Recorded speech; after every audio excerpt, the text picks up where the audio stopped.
Back in 1970, founding member and president of the Infectious Diseases Society of America, Edward Cass, spoke at a meeting sponsored by the American Society for Microbiology. Regarding tuberculosis, Cass states, the overall decline in deaths from tuberculosis was not altered measurably by the discovery of the tubercle bacillus, the advent of the tuberculin test, the appearance of BCG vaccination, the widespread use of mass screening, the intensive anti-tuberculosis campaigns, or the discovery of streptomycin. Only the discovery of isoniazid changed the mortality patterns, and by then the rate of tuberculosis had fallen to but a small fraction of its levels 100 years earlier. He goes on to state, similar trends have been reported with respect to diphtheria, scarlet fever, rheumatic fever, pertussis, measles, and many others. Disease reduction correlated primarily not with new medical discoveries, but rather with what he called improving socioeconomic circumstances, citing things like reduced overcrowding and better access to nutrition, sanitation, and electricity. A few years later, in his 1973 book, Genes, Dreams, and Realities, Nobel laureate Macfarlane Burnet wrote the following. I think it would fit best with the general approach of this book to look rather critically at that perennially repeated justification for work in molecular biology, that all competently done research in fundamental aspects of biology will help toward discovering the cause and cure of cancer. I believe that most scientists who make this claim, usually to justify public support for their own work, feel that they are virtually compelled by social forces to tell this white lie with as much apparent conviction as they can muster. They know that their own work is rated as good by their peers, who are concerned not at all with its bearing on cancer, but deeply with its originality, its integrity of approach and interpretation, the elegance of the methods used, and the implications it will have for the interpretation of other biological phenomena. They are rightly proud of their achievement, and equally rightly feel that they have won the right to go on with their researches.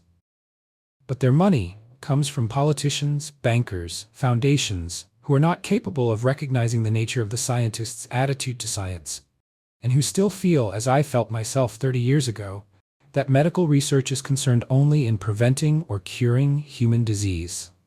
So our scientists say what is expected of them, their grants are renewed, and both sides are uneasily aware that it has all been a basically dishonest piece of play acting. But then most public functions are. A few years after that, in 1977, the McKinley study was published in the Millbank Quarterly, entitled The Questionable Contribution of Medical Measures to the Decline of Mortality in the United States in the 20th Century, which was prefaced with the statement, legislators, practitioners, and the public may deem it heretical, but analysis of United States data shows that introduction of specific medical measures and expansion of services account for only a fraction of the decline in mortality since 1900.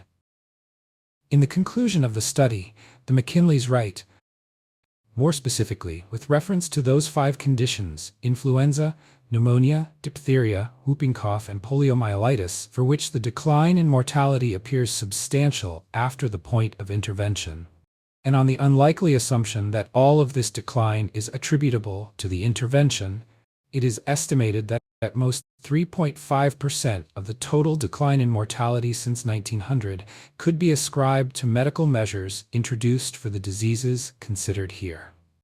In 2020, American physician David Kindig followed up on the McKinley study in a paper entitled The Still Limited Contribution of Medical Measures to Declines in Mortality.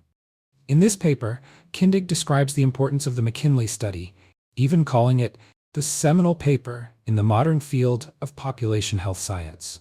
Kindig also points out that there was only one italicized sentence regarding the contribution of medical measures that appeared in the McKinley study, which was, a society that spends so much on health care that it cannot or will not spend adequately on other health-enhancing activities may actually be reducing the health of its population. Perhaps even more interesting, Kindig adds, as surprising as this may have been in 1977, it is even more shocking that the question has not yet been adequately answered. Lastly, Kindig points out that the McKinleys do not take an anti-vaccine stance. and he includes a direct quote from the McKinleys for anyone interpreting their study as such. We consider this an egregious misinterpretation of our research. Effective vaccines clearly have an important role in the ongoing containment of a disease after its prevalence has been reduced. In their study, the McKinleys' position was that medical measures, including vaccines, only played a minor role in the great 20th century decline in the 5 deadly diseases they focused on in their study. Moreover, Kindig also emphasizes the following direct quote from the McKinleys. If the current coronavirus follows the established course of the several infectious diseases of the past that we examined, then promising therapeutics or vaccines will have little effect on any overall decline in the disease. Kindig is a physician, emeritus professor of population health sciences, and emeritus vice-chancellor for health sciences at the University of Wisconsin-Madison School of Medicine and Public Health. He was elected to the Institute of Medicine, National Academy of Sciences in 1996, and is emeritus co-chair of the Institute of Medicine Roundtable on Population Health Improvement. It is shocking that such an unscientific bias so damaging to public health has not been sorted out by now. While a small minority of the medical community do speak out against this corruption, a majority do not, creating the illusion of a sympathetic medical community. But many of those who don't speak out don't agree with what's happening. Many are on the fence. Many remain silent for fear of being punished by the corrupt system, in the interest of preserving their careers and reputations. Of course, the corporate media would never point out what is happening here, and that much of the perceived sympathy is actually just acquiescence.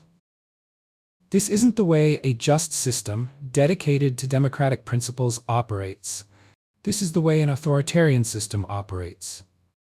Cronies who, through the control of the media, convince you and I to think with our emotions instead of our brains, so they can carry on setting policy in keeping with their interests, unencumbered by the much-detested voice of the people. And during the recent health crisis that began in 2020, things played out exactly as you would expect them to in this sort of system. It comes as little surprise that the bought-off corporate media had little trouble selling the idea that any expert who questioned the authorities' pandemic response liked attention so much, or were making so much money, that it was worth it to them to risk the careers and reputations they had spent decades building. Like the physicians who grew tired of watching people suffer and die, who did their best to treat patients with existing, safe and effective treatments, instead of waiting it out for the pharmaceutical high priests on white horses to arrive with their latest silver bullet. We have near 2,000 peer-reviewed publications among us, led by Professor Paul Marik, who's our intellectual leader. We came together early on in the pandemic, and all we have sought is to review the world's literature on every facet of this disease, trying to develop effective protocols. I do not know of any task force that was assigned or compiled to review repurposed drugs in an attempt to treat this disease. Everything has been about novel and/or expensive pharmaceutically engineered drugs. We now have 11 randomized controlled trials. Every one of those controlled trials show that in the ivermectin-treated group, lives are saved, there's less need for hospitalization, there's less transmission, less case counts. It is a fundamentally and powerfully effective therapy against COVID-19. We need the NIH to review these data. We have the data. If the therapy I have is either low cost, low resource, or extremely safe, and its potential for benefit is high, it would win the risk-benefit analysis, and you should be given it. I'm an academic doctor. I see patients, but I'm very involved in research. I'm an editor of 2 major journals. I started to survey the literature.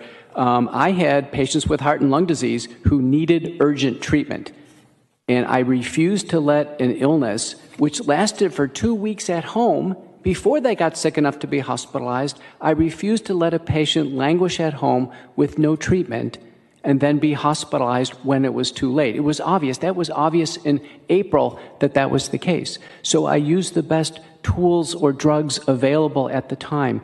We summarized all we knew about the available drugs, And we published our findings in the August 8th issue of the American Journal of Medicine.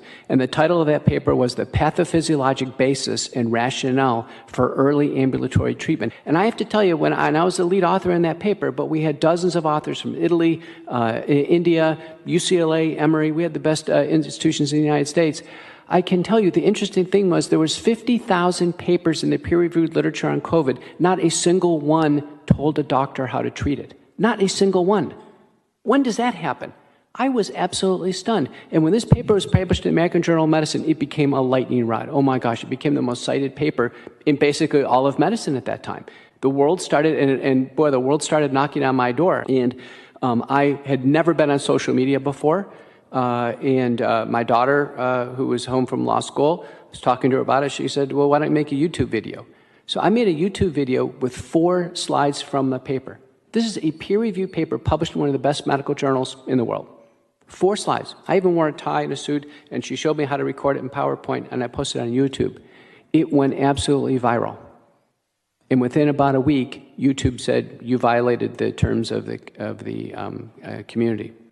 And that's when Senator Johnson's office got involved in Washington and said, oh my gosh, this is important scientific information to help patients in the middle of this crisis, and social media is striking it down. Based on what authority?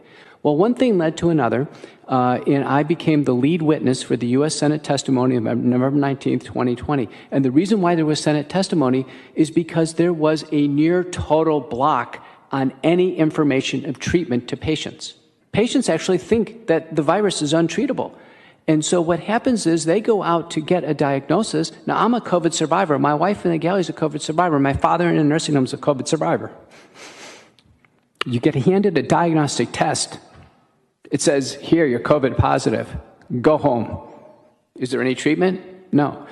Is there any resources I can call? No. Any referral lines, hotlines? No. Any research hotlines? No. Corey and McCullough are both very well respected and well published in their respective fields, and all members of the medical and scientific community who pushed back against the authorities' response to the health crisis were met with the same treatment. The media simply made declarations that these dissenting opinions had been debunked by fact-checkers, and that they were spreading misinformation.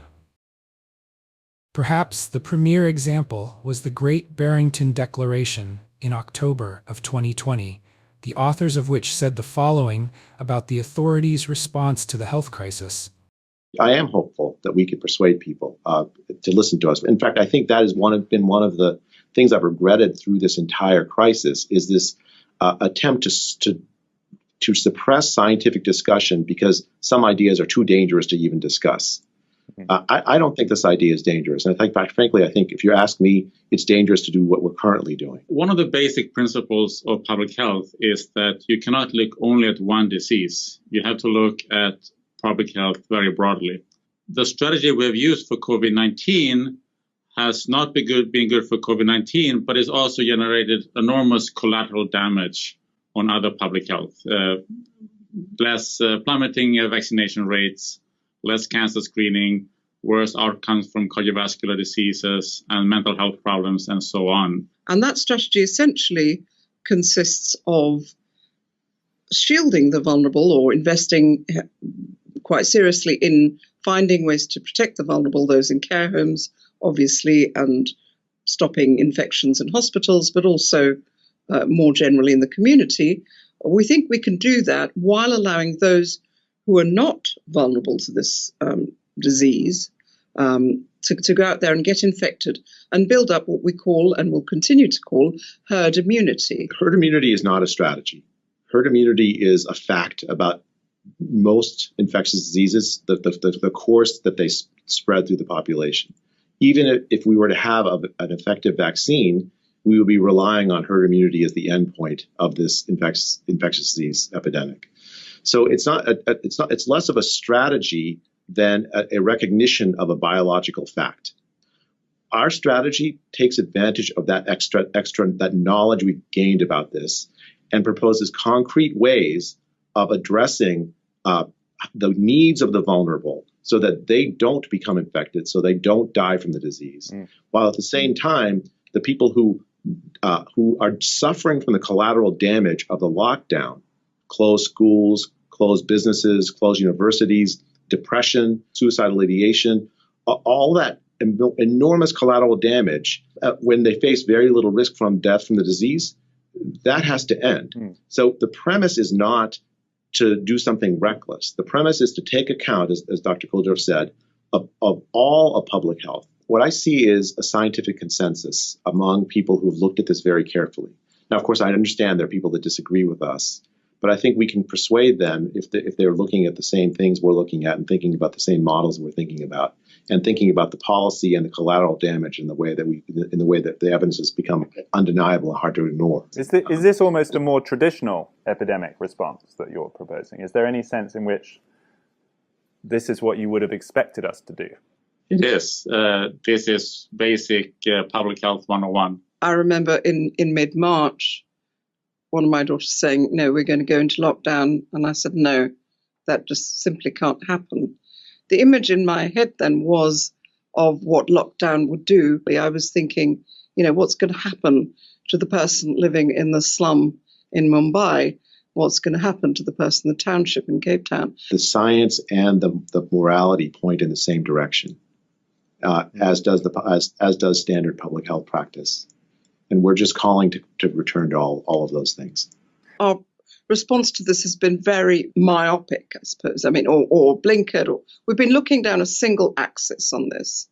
And that's been my problem right from the outset, is that we surely right from the outset should have started thinking about all the damage that could be done and would be done if we simply went about with following this single goal of getting rid of or suppressing this virus. We've become obsessed with one metric, perhaps. One metric, one kind of message, one kind of goal, and the language that surrounds it is very sort of bellicose and very directed at the achievement of that goal. And somehow it's sucked everyone in, and it's created this space, a space from which one can, virtue signal madly. If this only gets people to sit up and look around and say, oh my God, 130 million people are going to starve to death as a result of this. Just that one thought I'd like people to keep in their heads. Dr. Kulldorff? While everybody can get infected, and many will get infected, the risk of mortality, the risk of death is very, very different across the ages. And it's not like it's twice as high risk. It's not that it's 5 times high risk. It's not that it's 10 times. It's not that it's 100 times. The difference risk between the oldest and the youngest is more than 1,000-fold in terms of mortality. So while everybody can get the disease, everybody can get infected, the risk of mortality is very, very different between the oldest and the youngest. And there's more than 1,000-fold difference in the risk. And that is, in a sense, a weakness of the pandemic. And if you have an enemy, which this pandemic is, we have to utilize that weakness to minimize the death and to minimize the collateral damage to our society. This declaration would go on to receive tens of thousands of signatories from the medical and scientific community, but to no avail. A combination of censorship and allusions to misinformation and fact-checkers was enough to keep the declaration, even with that many signatories, from gaining enough traction. Similar treatment was even given to one of the most reputable scientists in the world at the time, Stanford professor John Ioannidis, who holds 4 academic appointments, who has served on the editorial board of over 20 scientific journals, and who wrote the most accessed article in the history of Public Library of Science. Early in 2020, Ioannidis said that the mortality rate was much lower than the official count, and that the lockdowns were more dangerous than the disease itself. A few weeks later, the Condé Nast-owned magazine Wired ran an article on Ioannidis entitled Prophet of Scientific Rigor and a COVID Contrarian. The author of the article accurately describes Ioannidis as a fixture in medical school curricula and one of the most cited scientists of any type in the world, who may be peerless on this metric among physicians. But as is always the case in any prominent media hit piece, the author garners support by playing the politics card, stating that Ioannidis happens to align with the right-wing message that it's time to open up the economy. The author then paints Ioannidis as overconfident, stating that Ioannidis sounded sure of himself. He was right, the others had it wrong, as if it was Ioannidis against everyone else. What he forgot to mention was there were a great many who sided with Ioannidis. He also forgot to mention the many who remained silent only out of peer pressure, preserving their reputations and careers, and avoiding having their licenses suspended or revoked. Then the author of the article claimed that he had seen something on the faces of medical students he was observing. He wrote, "A week ago, Ioannidis's legacy in medical science seemed unassailable. Today, not so much. I saw it on the faces of those medical students. To them, Ioannidis may always be the fringe scientist who pumped up a bad study that supported a crazy right-wing conspiracy theory in the middle of a massive health crisis." Besides further politicizing, here the author also piles on the creative license to interpret the looks on the faces of students. Did the author really see what he says he saw on the faces of those medical students? Or is he perhaps compelled to say such things for the sake of his career, so he can count on more journalism assignments from bought-off media outlets going forward? Throughout the public health crisis that began in 2020, such treatment was thematic in the media for any dissenting expert who was too big and too important to try and censor. This is part of a long-standing trend in public health involving unscientific biases, perverse incentives, and agency capture. It is the continuation of the aforementioned bias in medicine cited by founding member and president of the Infectious Diseases Society of America, Edward Cass, back in 1970, the one that Nobel laureate Macfarlane Burnet called a dishonest piece of play acting just a few years later, and the one the McKinleys cited in their 1977 seminal paper on population health science, which they explicitly stated would probably be deemed heretical. Why is the mass media so disproportionately negative and fear-centered? Is it for similar reasons that cognitive dissonance and gaslighting techniques have already proven to be important in authoritarian and totalitarian systems? Is it because these techniques have historically been so effective at undermining values and breaking down the social fabric so that the populace will tolerate new policies they otherwise never would have? I think that it is, and I don't think it's very difficult to spot. In fact, I think most people see it. It's just that most don't say anything.